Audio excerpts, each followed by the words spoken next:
Life's not great for the King of Davern. Pretty much everything is falling apart. His castle's crumbling thanks to the weather, his country doesn't seem to be faring much better, and his daughters are all at just the right age to start snapping at each other and rebel against their parents. Oh, and there's an army on the march coming to knock down his castle's doors and steal his daughter's hand in marriage by force.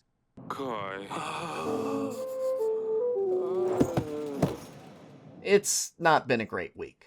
But thankfully, you're here to take over and start steering the King of Davern's seemingly inept rule towards something more functional. Make some alliances, balance the kingdom's checkbook, take care of your family, and try to do it all without compromising your morals. Good luck! As always, I'm Alex, and this is First 5, where I ask if games are worth your time, not your money. I played a game for 5 hours, and I'm gonna tell you if those were 5 hours well spent. And today we're taking up the crown in Yes, Your Grace.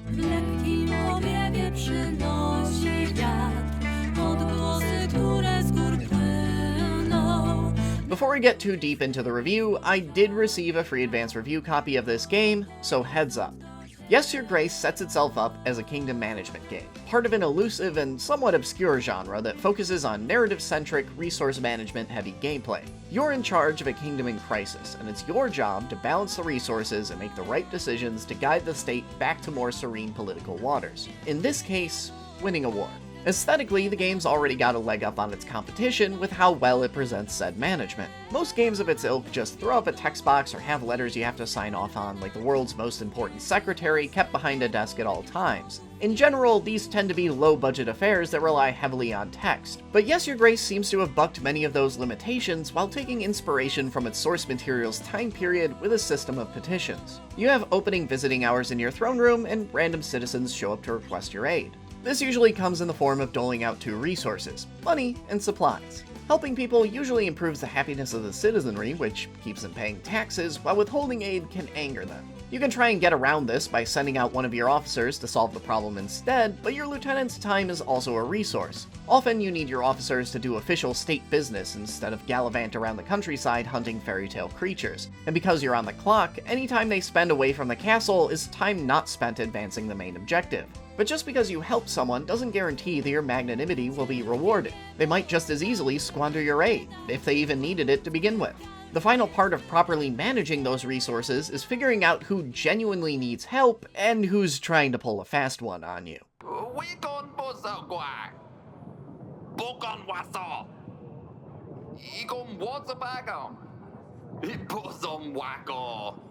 So you have to balance your supplies, the populace's patience, and your officers' limited time to try and keep the treasury stocked and your army growing. And you better grow it fast, because your most pressing issue is that war's been declared and you've been caught with barely enough staff to man a castle wall. On top of keeping the citizenry happy, you're gonna have to schmooze with the local nobles to get them to lend you some troops.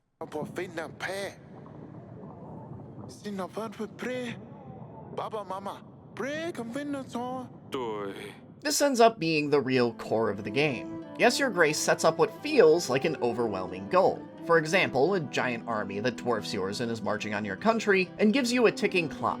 In this case, X number of in-game weeks, which are basically turns, to try and muster a force to match them. And the game proceeds to dangle little morally compromised baits that can make your progress go up, but can sometimes leave you feeling a bit grimy. Do you side with the rich count who happens to be instigating a drug epidemic by fueling a black market because he can make it worth your while? Or do you back his rival, who has less to offer you, but is actively trying to prevent that epidemic? Choose wisely, because that progress bar is looking mighty empty.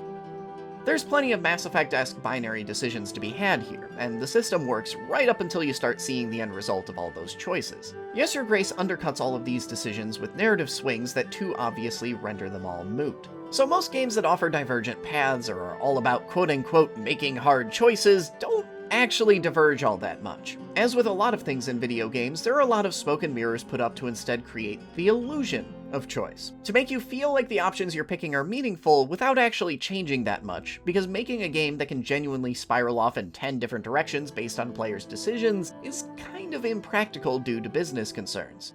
Real basic stuff, like time, money, manpower, sanity.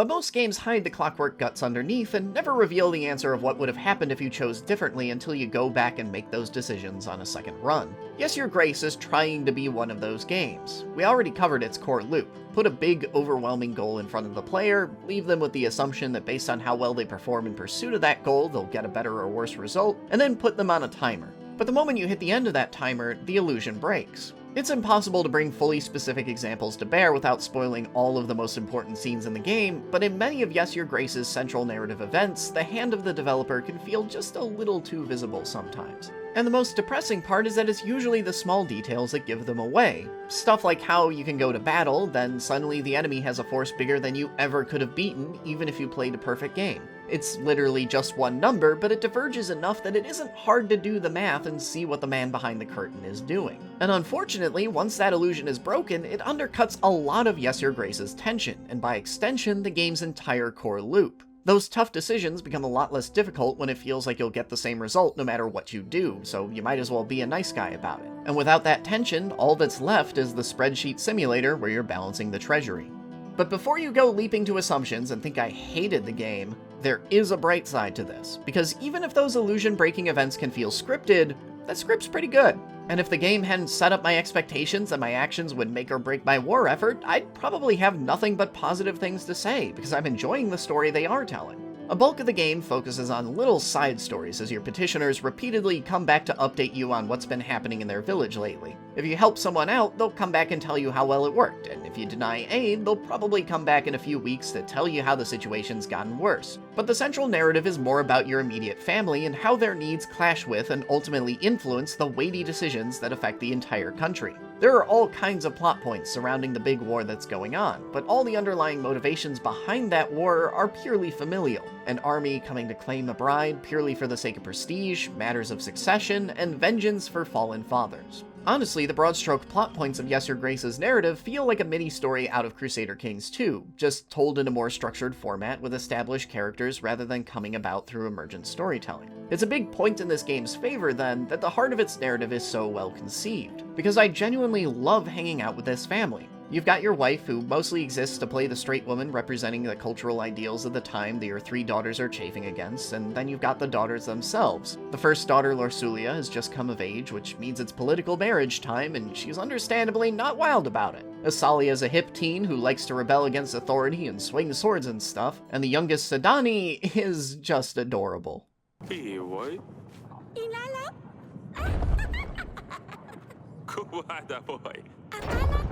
You've seen every one of these character arcs play out before, but the writing is smart and heartwarming enough that it's still entertaining to watch it play out. Seeing what new mayhem Asalia unleashes upon the castle, or the running gag of adventures Sadani and her many pets get up to, are easily the highlight of the game. But on that high note, what do you get out of 5 hours with Yes Your Grace? I'm currently in the midst of preparing for what looks like the final battle, so I'm getting pretty close to the end, but I probably still have another hour or two left to go. And despite my complaints about the game's structure feeling a little heavy-handed at times, I'd have to say that I've enjoyed it overall. Yes Your Grace is an otherwise great game that's undermined by one significant flaw, and the most gut-wrenching part is that with a shift in player expectations towards a more linear narrative, or even some simple fail states to give the game some fangs, it probably wouldn't even register. But as they're set up, the game's systems require an element of doubt to function, and that's unfortunately the one thing that's missing. But critically, I don't think that flaw is a fatal one, because a lot of the narrative work on display here is still sound. The mechanical skeleton might have lost most of its heft, but the narrative about medieval politics and family drama hasn't. Yes Your Grace is the novelette to Crusader Kings Choose Your Own Adventure book. And if you've ever heard somebody share an anecdote from their time playing Crusader Kings and thought, wow, that sounded really cool, you'll still definitely find something to enjoy here. If struggling against the odds to save an entire kingdom is too much, you can also struggle against the odds to save a town from the plague in Pathologic 2. Or if you're looking to manage something a little more peaceful, check out my review of Islanders. But I hope you enjoyed this first 5 review. If you did, maybe consider hitting that subscribe button. If you're looking for games that value your time and don't pad themselves, I'm your guy. Thanks for watching this far, and I'll see you all next week.